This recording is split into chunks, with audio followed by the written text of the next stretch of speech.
What's up, guys? Doug Polk here, and we're back with another episode of Poker Hands. Today we're going to be taking a look at one of the biggest TV cash game pots ever to have been played between Patrik Antonius and Sammy Farha on High Stakes Poker. Hearts. You could have had a 10. And Sammy and Doyle are talking about the aces and kings hand with Jamie Gold. I said a 10. He had a 10 on the board. Surely if he'd had a 10, he'd have bet it all. Yeah. What? He would have bet himself if he'd had a 10. And Patrik, who's been kind of quiet, has decided to make it 16,000 with a jack-9 of hearts. Very interesting. He's got position on Sammy. Our hand begins with Sammy Farha making a super standard open from the hijack with king-queen of diamonds, and the action folding to Antonius in the button with jack-9 suited. With jack-9 suited here, especially this deep, I can see both calling and raising being good options. Fold is simply not on the table. You have a fairly good hand in position with a lot of money behind, so there's a lot of value in both options. Now, if you do think the players behind you are going to call and maybe squeeze if you flat, there could be some merit in deciding to re-raise here just to knock those players out of the pot and isolate Sammy Farha heads up. However, if you do 3-bet here, you risk getting 4-bet, and you're probably going to have to take a flop if that happens. I mean, jack-9 suited this deep, you're going to have just too good of a spot to flat, and at that point, you're trying to play a pretty monstrous pot with jack-9 suited. So I think 3-bet's fine. I think call is fine. I personally probably lean more towards 3-betting just to isolate Sammy Farha. Known for playing loose, known for playing aggressive. He's going to have a much tougher time dealing with your 3-bet. And even though you do open yourself up to some 4-bets, I like this play here from Antonius. Now back over to Farha, and he has a very clear-cut decision. If you 4-bet here, what would you do facing a 5-bet? So we have a very easy call and see a flop, which Farha does, and let's take a flop. 6-3-9, 2 diamonds. Patrik flops top pair, and Sammy's got the king-high flush draw. Sammy's check. Patrik bets 20,000. The flop comes 9-6-3 with 2 diamonds, and both players have pretty solid pieces. Sammy Farha has 2 overcards with the second nut flush draw, and Patrik Antonius flops top pair.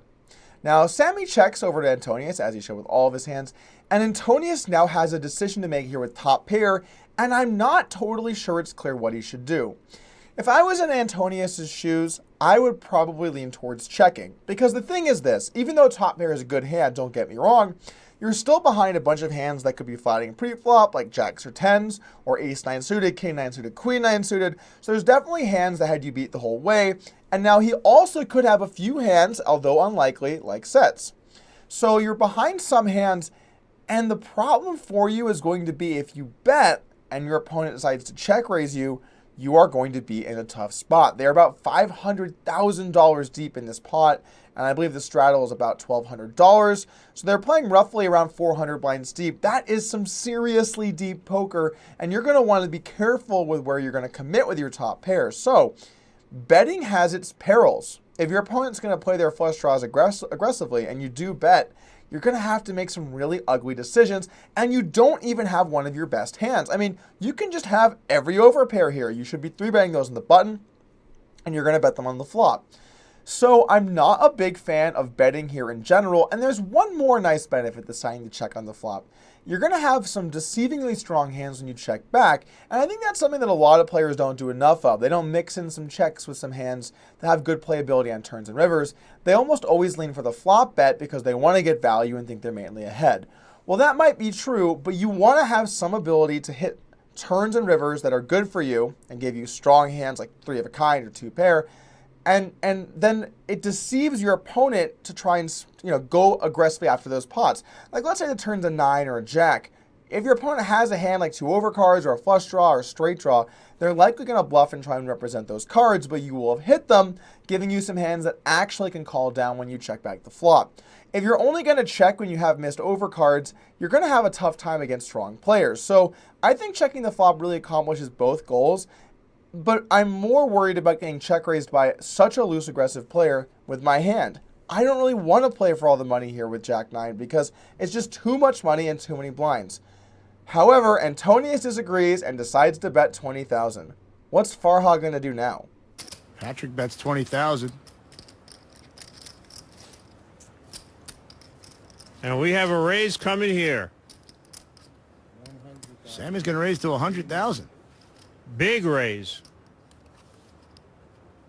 Over to Farha, and now he has a decision to make with king, queen of diamonds. He can call and try to play some turns, or he can go for a check raise and try and commit himself to the pot. Here's the problem with check raising. If you check raise this spot and your opponent decides to take the nut flush draw to the house, you're going to end up putting in all your money very far behind. Also, if your opponent decides to stack off with overpairs, because there's not that many hands that beat them here on this flop, you're really only drawing at your flush outs.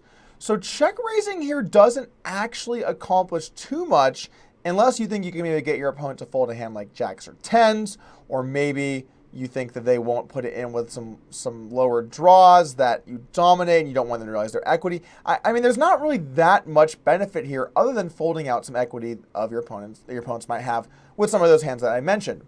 So I'm not a big fan of check raising for that reason, but even more so because if you raise to 100,000 here and your opponent decides to go all in, you're going to be getting around, you're going to need around 35-40% equity with king queen to call it off. And I'm not sure you're getting that against your opponent's range. Yeah, you have that against a hand like Antonius has, like jack 9 or tens or jacks. But if your opponent has a hand like queens, kings, aces, you're just simply not going to get that kind of equity because you just only have your flush outs. Now, if you were also never dominated, then it might be a lot closer. But the thing is, Antonius can also have hands like the nut flush draw and maybe occasionally a hand like top set. So I'm not a huge fan of trying to commit yourself to the pot here. Generally speaking, when you have draws, if they're very strong draws, you can raise them on the flop or the turn. But if they're middling draws or maybe kind of strong draws and you're very deep, I generally prefer to call and play turns and rivers. Because if you call with this hand the flop, you're going to hit the turn a decent amount. If you improve to a top pair, you can always call down so you can catch some bluffs. And that way you guarantee your ability to see the turn in the river. If you just raise and commit to the pot here on the flop, it doesn't really do a lot for you. Now, you could decide to raise here with a mixture of hands like bluffs or very strong draws. And maybe if you had a hand like 8-7 of diamonds, like a monster draw, it could be good to check raise with no showdown value. Or maybe if you had a hand like a set and you want to go for some value, these could all be reasonable hands to work into your check raise range. Possibly even a hand like the nut flush draw, because then if you do get it in against another flush draw, you have by far the best of it. That's fine. I'm okay with that decision.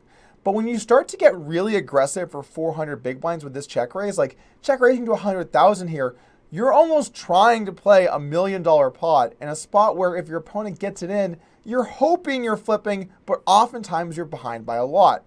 So while this play cannot be that bad, because when they fold, you win the pot immediately, and when you get it in, you're for sure going to have 35% equity unless they have the nut flush draw. You know, while that does help you, it still doesn't accomplish enough to make that better than call. Okay, so now that we have the Farha raise to 100,000, the pressure is being put on Antonius. What does he do now?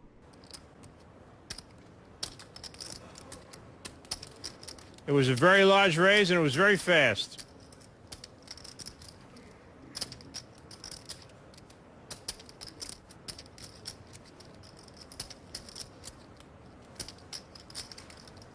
I'm all in.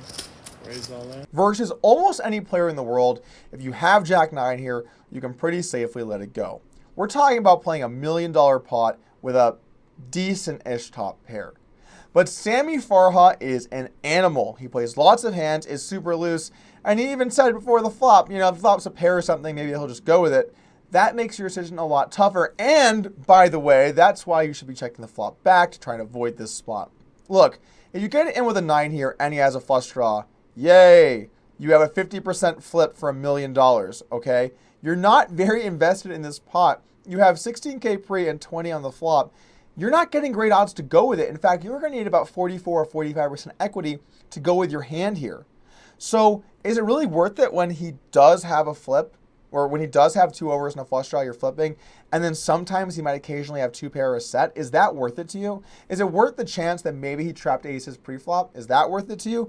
You kind of have to decide these things because, yeah, I'm going to be honest, it looks like Farha has a draw. He's raising so big on the flop, it looks like he's trying to commit himself to the pot, and I do think that that will primarily be draws. But the thing is, you're not doing that great against draws. It's basically a flip unless you have one of his cards covered.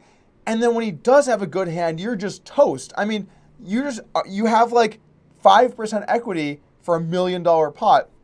So even if that only happens like 10 or 20% of the time, it brings your overall odds down so much that you can't get it in. So this is why you should check the flop. And now that Farha has raised, even if you think he's mainly on a draw, I'm still letting this go. I don't want to just flip for 400 big blinds, or rather hope I'm flipping and occasionally just be locked up dead. Luckily for Antonius, though, he decides that Farha is too aggressive of a player, and he's going to go with his instincts. I'm all in. Raise all in. I call. Patrick has gone all in with a pair of nines. Sammy called. Patrick went all in, $482,000, and Sammy called immediately. Let's run it 4 times. They're going to run it 4 times. We've never seen that before either. Why don't they just run the rest of the deck? Run it 15 times. All right, all Antonius jokes aside, he's run pretty terrible on poker hands. He's got to win this one, right? I mean, at some point, you just have to win, right? Wow. Oh, man. Sammy catches a diamond. No more diamond. And Patrick catches a 9. He was dead to a 9. $250,000 9. Patrick wins the first $250,000. It's really fair enough, buddy. And Sammy catches another diamond. And Patrick can't draw out on that time. Second round to Sammy. It's like a 4-round fight. I get the feeling it's going to be split at the end. Don't you get that feeling? Yeah. After all this, Sammy still hasn't got a queen or a king yet. No diamond, no queen or king there. That's you, of course. 2 for Patrick. I like Patrick's One more to chances go. here. Of course, I always like Patrick. One more to go, right? That's amazing. I'm telling you, just. I mean, Sammy needs the that's king, no the queen, or the respect at all. diamond here. 4. do you agree? One more card for a split. Oh, man. No. Goes to Patrick. Patrick winds up winning 3/4 of everything. Some people just have all the luck. Thank you for joining me today for Poker Hands. If you want more advanced poker training, make sure to check out upswingpoker.com. And also, if you want notifications for when my new videos come out, hit that subscribe button.